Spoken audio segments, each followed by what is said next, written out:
we are extremely excited to be able to talk about some of those financial issues that we all face. And really, people with any kind of serious illness are going to face some of these adjustments in your financial ability because either you're not able to work as much, you're not making as much, you have more expenses in terms of copays and maximums that you have to meet before your insurance kicks in. There's so many different things that all of us face with a serious illness, and that might be for a temporary basis or on a long-term basis. And so we are joined today by somebody that I'm excited to see again, Dianne Webb from Stonebridge Financial Services in Orlando, Florida.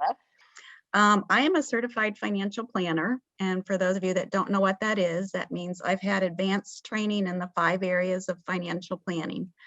That's retirement planning, the financial side of estate planning, insurance analysis, investment management, and taxes. Taxes, I'm also an enrolled agent, so we do tax preparation in our office. And as Abigail mentioned, I am a certified divorce financial advisor, which is how we ended up working together. So my business, Stonebridge Financial Planning Group, specializes in women going through transition. So that's divorce, widowhood, or any major changes in their lives, which is what you all are talking about today. So I'm very happy to help. Wonderful. And it's always good to have somebody in your corner who can translate those things as well as guide you to the other people who might be able to help you along the way as well. So from a professional training, what do certified financial planners? Is that a class that you take? Is that a degree? How do you learn those 5 elements in order to be able to advise others? They are postgraduate courses. So you have to have an undergrad. It doesn't have to be in finance, but mine is in finance. And then there's 6 postgrad.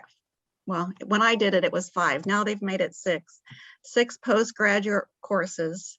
And then a pretty grueling exam. When I took it, it was about a 32% pass rate average. And then you have to have 3 years of active experience working directly with clients in order to use the CFP. Wow. If you're looking for a financial professional, you really need to look for a CFP. So you know that they're looking at everything in your finances, not just taxes or not just insurance or not just investments, but the whole package. What are some of the other designations that you would see? I think you mentioned taxes. That would probably be like a CPA or an accountant. You have your insurance agents. What other specialties are there? Right. So there's CPA, which is Certified Public Accountant. So a CPA learns accounting, auditing, and taxes. So like I said, I'm an enrolled agent, which is basically just the tax part of CPAs. I don't do accounting and auditing. So that's an enrolled agent. You might see other certified investment advisors, chartered financial advisors. Those are other common names out there. It's a different course to get those designations. I have my insurance license. A lot of financial advisors do have their insurance license. We only do life and long-term care in our office. I don't do health insurance. So it's nice to have someone that is trained in all those areas so I can look at the whole situation. But then of course you need an estate planning attorney to make sure all those are in order too, which I'll bring up some more things on that in a little bit. I am sure that you will. It seems like what you're saying is it's kind of like those umbrella policies that you have when you have insurance. So somebody like you sits above some of these other nitty-gritty details and make sure that it all works together for the financial health of the person that you're working with. Right, and not just one area. A lot of professionals are just the one area. You go and you get your insurance policy and then you're done. Well, they don't know how that fits with your investments, and the investment person may not know about your estate planning or what your tax situation is. So when you do those in isolation, you can miss some things. Someone go about finding a certified financial planner? Is it good enough to just put in certified financial planner on Google? You can. There are other ways. The website CFP Board is directly at the CFP website, and you can put in your zip code and search for professional in your area. Most CFPs are going to also have securities licenses, so you can go to brokercheck.org and just check and make sure the person doesn't have any, they're not Bernie Madoff in hiding, or they don't have any charges or penalties charged against them. The CFP board will show you that too, if they're in good standing, they're current with their continuing education and everything. So that's the investments and retirement piece, correct? Is that what that affects? The broker check is just the investment side. Okay. The CFP board is everything. The Financial Planning Association also has what they call a planner search page, so you can look in there as well. People with securities licenses aren't allowed to put testimonials on their website. So like a lot of professionals, you go and say, well, how many stars do they have? Or what do people say about them? You're not going to find that about good advisors, because we're not allowed to do that. So we can't promise investment returns. We can't say these 5 people say I'm wonderful. We're not allowed to do that. So that's why you have to go to these professional websites to do the searching that way.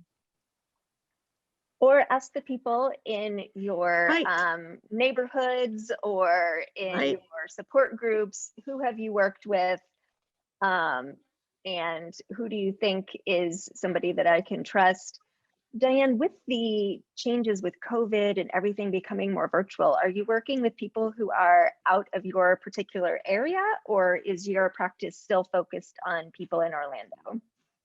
We only have one physical office, and that's in Orlando, but we work with clients right now, 27 different states and 2 other countries. So even before COVID, we had the other states. So we do Zoom like we're doing today, or Facebook or FaceTime, or Teams, Microsoft Teams. So it doesn't matter, because so much of what you do is federal, right? I mean, securities is federal, it's not state specific. Correct. Taxes, I guess, would be a little bit more state specific if you were helping people with taxes. Yeah. Right. But so much of it is anywhere. Somebody Anywhere. can look at what's going on, look at your entire picture. It doesn't matter where you're physically located. Right. Right. So if somebody comes to you and they are healthy, they're in transition, what are the kinds of things that you look at with regard to looking at their financial health? I'm sure there's a lot of things that are very specific to your clients, but could you give us some overviews, things that you look for? Well, I thought I could explain what we do when a potential new client comes to our office. So one of my big principles when I help people organize their finances is I'm a big fan of simplifying your life, but simplify it. So many people come to my office and they have 3 old 401ks, former advisors. They have bank accounts at 3 different banks. They have an IRA over at Morgan Stanley and a Roth over at Schwab. They think, it's somewhere. And so that's usually the first thing we do, is help people get it consolidated. Just makes it so much easier to manage, whether you're healthy or ill, and easier for your beneficiaries and people that come behind you if they know, I can call this bank and all her bank accounts are there. I know this is her financial advisor, so all of her investments are there except maybe where she worked, the 401k, and I know who does her taxes. So simplify is the big thing. Then we look at their whole financial picture. What is their situation? What are their goals? So I have to know both, because I have to know, well, what are you trying to achieve? What is your goal? And therefore, are you on a good path to get there? And so if you're not, then we have to figure out, okay, what can we do to help you reach that goal? Is it possible? And we work through that together. And if it's not, then we say, well, I don't think that's going to be possible. No, you can't retire at 33 and buy a beach house in Miami. but what could you do, and how can we get you to where something that's where you would enjoy the rest of your life? So that's the process. And then it's how we do that based on what the needs are and the gaps we find. Again, whether it's insurance, investments, or saving, or maybe they need to get a different job. So we talk through the whole thing. A third thing we do is in part of that process, which I recommend to everyone, is annually check your beneficiaries on all your accounts. I cannot tell you how many new people have come to me and, oh yeah, I think that's still my mom from before I got married. We actually had a case of that. A gentleman died unexpectedly, and his wife came to me bringing all the things. He had opened an IRA before he got married and never changed it to her. Oh, wow. So she still had kids at home and needed the money. It went to his mother, who was in a Medicaid facility, and so she couldn't get income, or it messed up her benefits. So it was a mess. So every year, check who your beneficiaries are. It doesn't mean you've disinherited somebody, but just check, because you forget. And you can put beneficiaries on bank accounts too. So I highly recommend that. Just every year, make sure you stay on top of it. So when we're building your plan, we normally, the mantra is pay yourself first. So, and before you can do that, I'll back up. The most important thing is a spending plan. It's that dreaded B word that nobody wants to talk about, a budget. But a budget really is just you telling your money what you want to do with it. It's your money. I love to tell the story. Across the street from my church for the longest time was this little shack of a building, probably 8 by 10 building that looked like if you leaned against it, it would fall over. For the longest time in front of it, it had a brand new Corvette. It's like, that person could have a perfectly functioning budget. It's just they choose to spend their money on their car and not where they live. So that's true of everybody. You can go to a fine steak restaurant every Friday night. You might not be able to go on vacation, but you could do it if that's what you want to do. And so it really does matter, take the time, figure out what are you spending just to maintain your house. And I like to do that. I have a sheet that I use, which I can send to you later. But if you just have old-fashioned graph paper, I like to, no numbers, no receipts, just write categories: groceries, eating out, clothing, gifts, and fill in boxes. And when I stopped at Starbucks on my way home, I'll fill in $10, or I stopped at the grocery store, fill in $85. And so you don't have to, you can make it easy. You don't need a calculator. You don't need receipts. You don't need pennies. It's just, yeah, I spent about $40, and just make it easy on yourself. Again, back to simplifying. Know how much you need to run your house. When you know that, if there's any left over. And if we've already talked about what your goals are, and with your goals, we know that you need to be saving $100 a month or $200 a month, that you can do it. And it doesn't mess up your budget. You also know that you can go to that steak restaurant Friday because it's in your budget and there's no guilt. Takes the pressure off of, oh my gosh, we're going to have these expenses coming up, so we probably shouldn't do that. It takes that all away and gives you the freedom of mind. That's one less thing to worry about. I love this idea that you're telling your money what you want it to do. Like you're in control of this. Nothing is controlling you.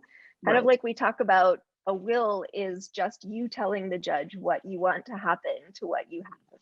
Right. And if we take the B word away, take the Yes. the W, the will, take that out Yeah. of the equation, and you just think about it as you're in control.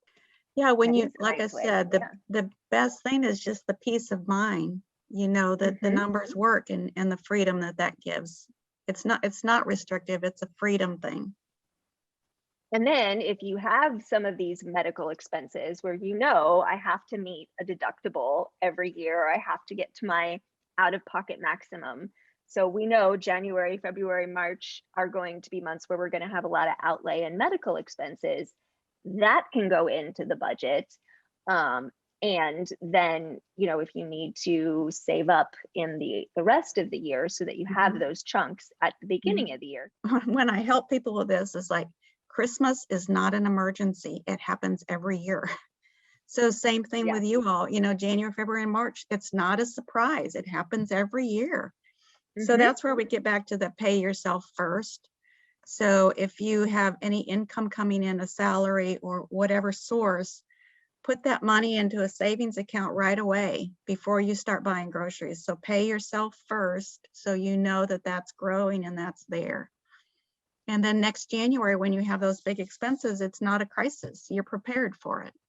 And we found over the years too that doctors, hospitals are quite willing to take payment plans. They're quite willing to, you know, as long as you're paying consistently on it, if you need to do it that way, a lot of times they will agree to work with you if you haven't been able to plan as much as Right. you would like to. Right.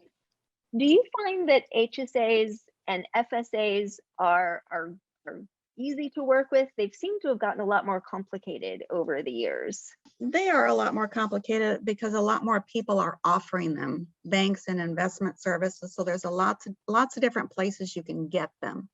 Hmm. Um, but as far as using them, I have not had problems using them. You just need to keep track of your medical expenses because it can be a tax issue if you don't report it correctly on your tax return. The nice Okay. thing about them is as long as you're using it for medical expenses, you may know this, but all the growth that they have in that account is never taxed. It's kind of like a Roth. It grows tax-free as long as you use it for medical. But that's a great tool to use. And the difference between an HSA and an FSA is that FSAs don't roll over, right? You Correct. have to use everything by the end of the year, but an HSA will often last a bit longer. Do I have that right? Yeah, it's correct. There's one chain of advice that some people recommend is if you're contributing to a Roth every year and want to save more for retirement, also max out an HSA because it is also growing tax-free. And so then in retirement, you can pull that out for your health insurance or medical expenses, again, tax-free. So yes, it accumulates and grows until you're ready to pull it out. Yeah, those are great ideas for, say you get a chunk of money that you weren't expecting, Right. to be able to put it somewhere where, say for Christmas, somebody is doing some Right. estate planning and giving everybody $9,999 to pay down Yeah. their extra cash. And you're like, oh, where should I put this? Sounds like an HSA might be a pretty good idea, but what are the maximums for Yeah, HSAs? there's some maximums and there's some limitations. And so you have to Okay. be in a high deductible medical plan. So that rules some people out. Some of the businesses, you're not in a high deductible plan. The family maximum right now is $7,100 a year. If you're over 55, it can be $8,100 a year.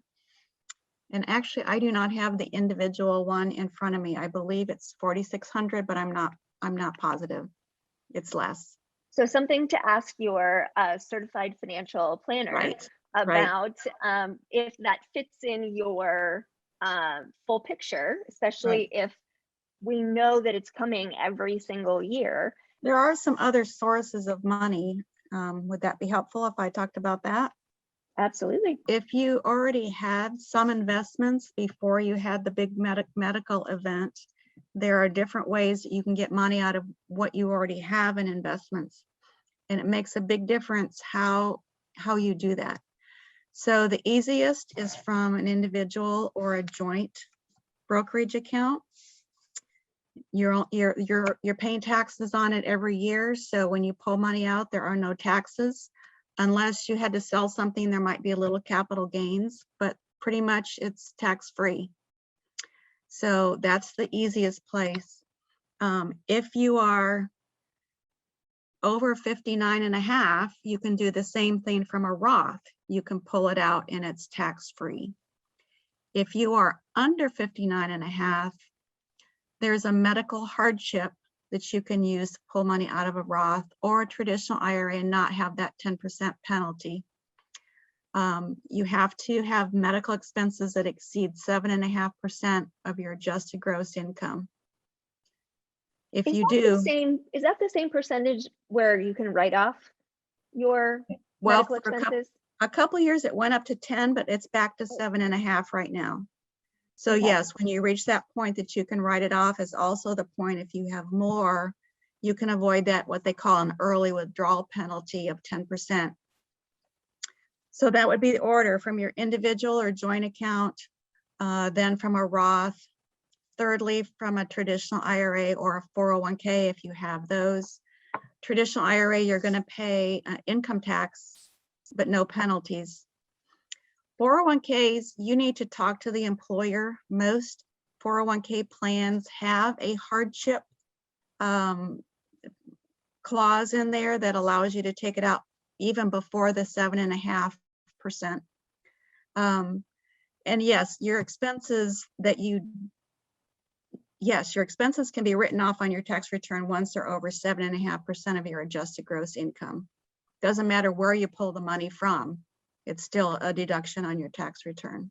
Yeah, knowing that you can plan for it is always helpful, but I'm sure, Dianne, you'd recommend that people have a rainy day fund for emergencies. How much is the rule of thumb that you should have put away? Well, the rule of thumb kind of went out the window in 2008 when people were unemployed for a year, but typically they say 3 to 6 months. So if you have one wage earner in the home, it's 6 months. If you have two, then you can probably get away with 3, because in most cases, both people wouldn't be unemployed at the same time. So you're supplementing. But again, that's back to your spending plan. How do you know it's 6 months of what? If you haven't figured out what is the nut, just your core expenses. If you're unemployed, you're not going to be going out to dinner. You're not going to be going on vacation. You're not going to be contributing to your IRA. Just what does it cost to keep your house running and food on the table? That's what the 6 months is for. And you can keep that in a conservative investment account or in a money market account at a bank, either whatever you're comfortable with. Makes sense. So that way it's earning a little bit while it's sitting Right. there. Right. Maybe a little bit more than a traditional savings account, because those returns are usually somewhat small. So once you've been diagnosed with a serious illness, we talked a little bit about where do you get some of this money. So say you need to unexpectedly meet your deductible or out-of-pocket maximum.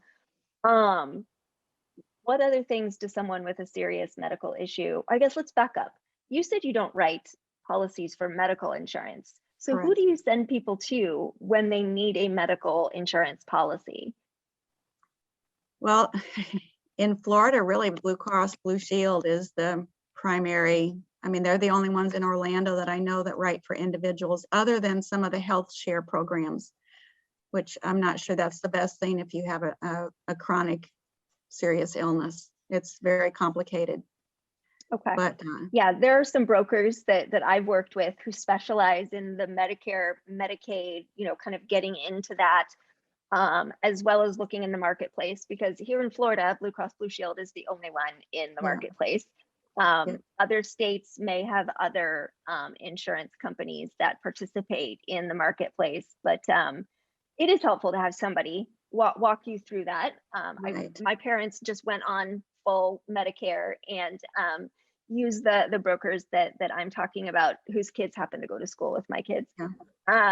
And they were great in terms of, you have your A through J of different parts of Medicare, but then all kinds of supplements that fit in. And what they did, exactly what you're talking about in terms of beginning with your nut, is they looked at, okay, what doctors do my parents see regularly? What meds do they take regularly? And then backed into the plans that would cover that type of, what they needed. And so with my mom having the same germline mutation that I have, she has a couple of supplements that would end up covering the really expensive breast cancer medication if she has a reoccurrence. So I suggest everybody to go to a broker that can look broadly, look at the marketplace, look at Medicare, look at Medicaid, look at all of the different options. And just like Dianne does, put that together in a way that actually really makes sense for you. So if any of you who are listening who are wanting a referral to a broker, just get in touch with me. I'm happy to connect you there. So anyway, back to when there is this issue, you are diagnosed with an illness, getting more, say, life insurance or getting a different health insurance plan, difficult when you are already diagnosed with something. We know that pre-existing conditions don't exist anymore because of Obamacare, but it's still something that you have to think about, especially when someone's evaluating how risky you are. So what would be the steps that you believe someone should take financially when a serious illness comes about? Some of the things we've already mentioned. I mean, first off, if you haven't already, again, it's critical to know how much do you need to keep your house going. That's the critical thing. And is the income that's going to continue coming into your house going to be able to cover that? So if it's not, some of the ways the retirement accounts I mentioned are great options. You know, if you need that to help your spouse or a child, then you need that. Use it. That's what it's there for, is to help your family.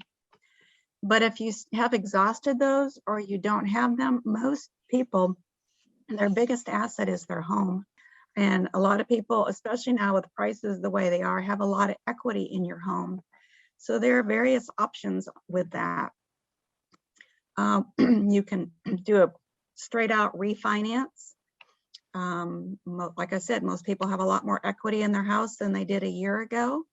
And you can probably get a better interest rate doing that. Interest rates are still very, very low. Now your payments are going to go up, but you still have a lump sum of money that you need for the emergency situation now. A secondary option could just be to get a line of credit. So, and there are different kinds. You can get those that you just get $500 a month. You can, or it's a line of credit. You can just pull it when you need it. Or there are ones that's a lump sum. So whatever your need is, that's another option. Again, you're going to have payments on it. So factor in that into your living expenses. And then at a last resort, there are reverse mortgages. And I know when I say that phrase, everybody's hair raises up on the back of your neck. They used to be very, very, very bad. Really bad, like usury interest rates, 25-30% interest rates, and you lost control of your home. They are not that way anymore. Some of those companies are out there. So again, you want to ask around, ask various professionals, ask friends to get a real reputable company. But they're actually a very viable option.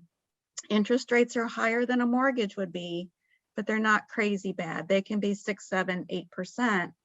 And you can do it the same way. You can get $500 a month, or you can get a lump sum. You always own your home. You stay in control of your home. So if some point you decide to sell your home, it's just like a mortgage. They get the part that you owe them and you get the rest.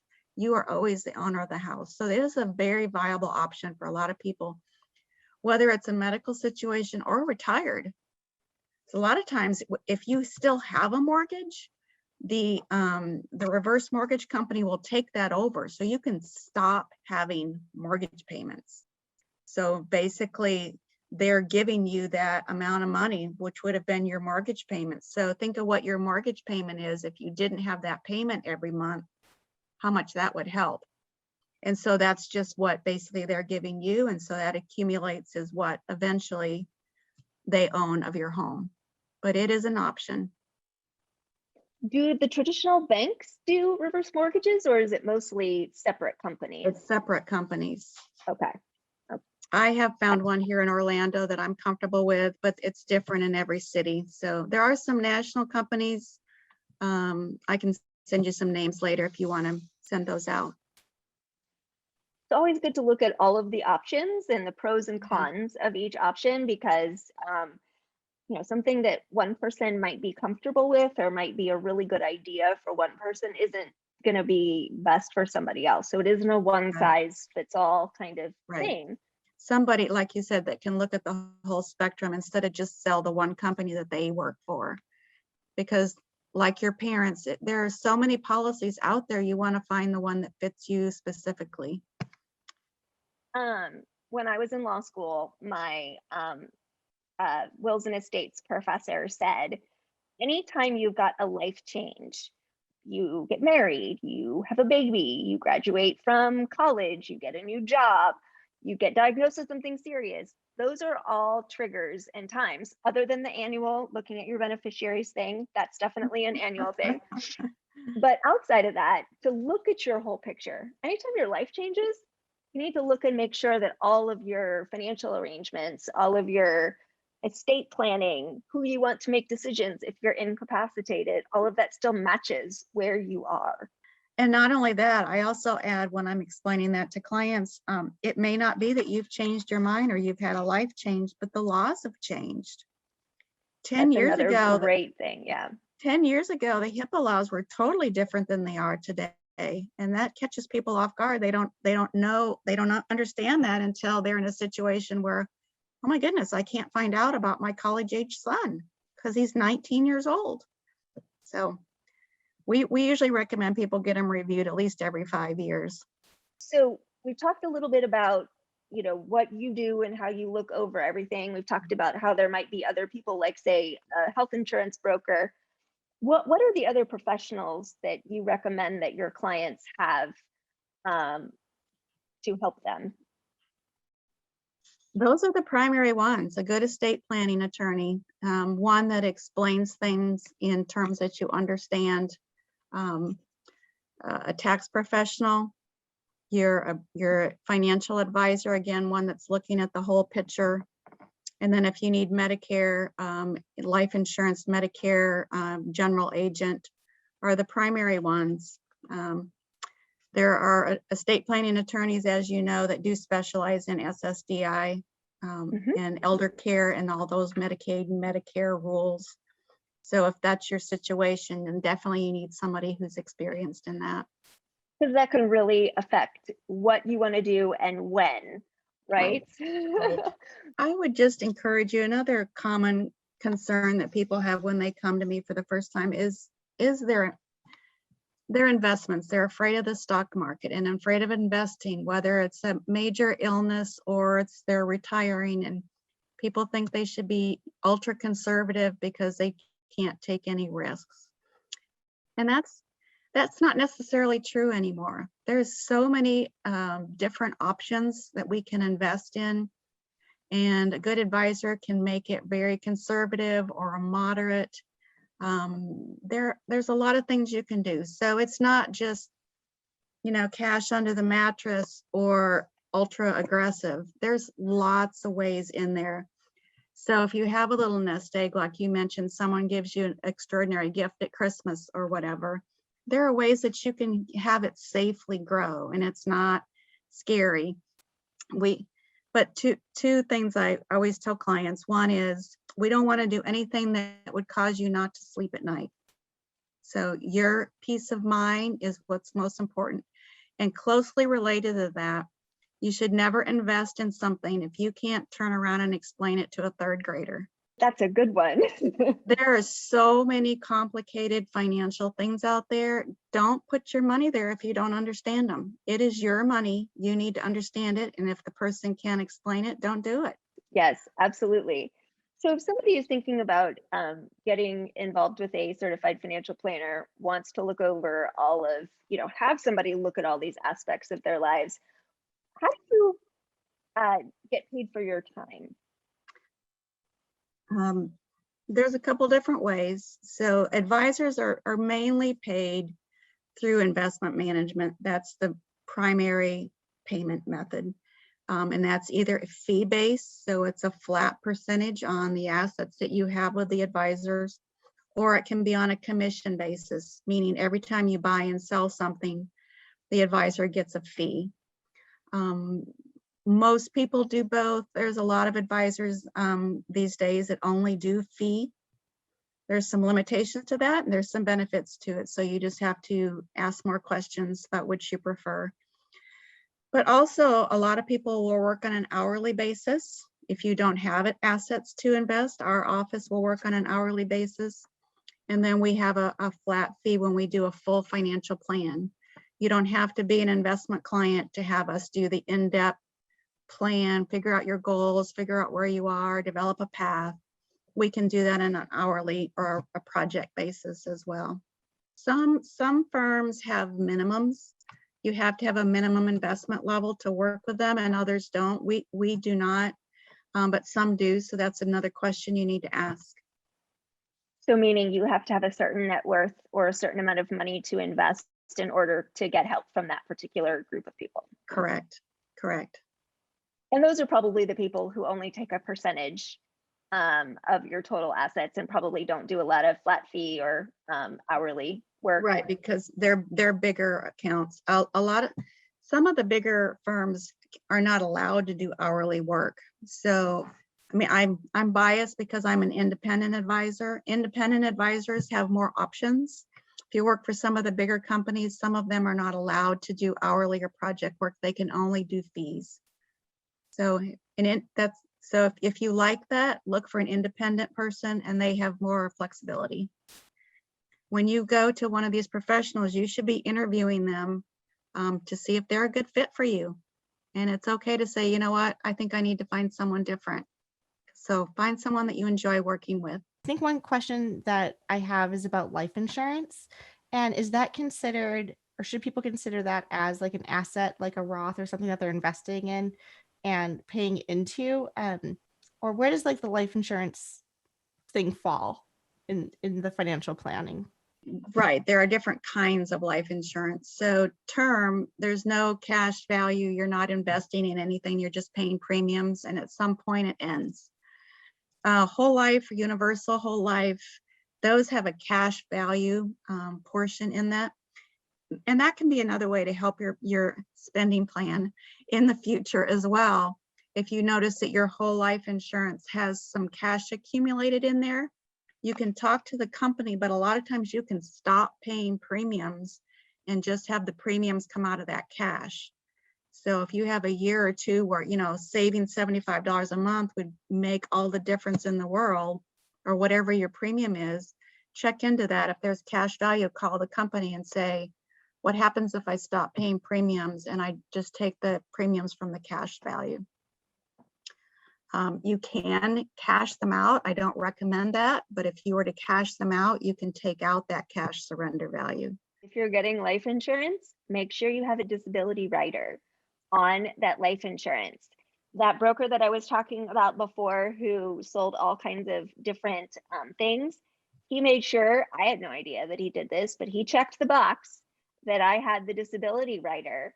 And we were putting a rather large amount into my whole life policy. And as soon as my disability insurance kicked in, the company has been paying that at many thousands of dollars a month on my behalf all this time that I've been on disability. And I had no idea that he checked that box for me. That's the sign of a good broker.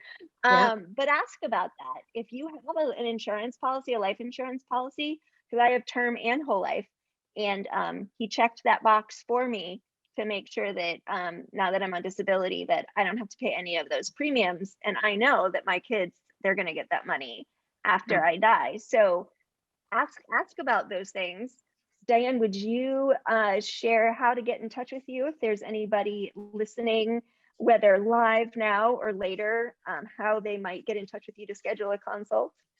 Absolutely. Our phone number is 407-695-7100.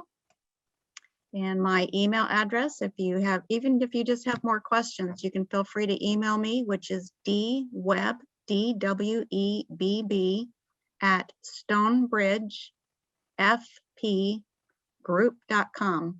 Stonebridge FP like financial planning group.com.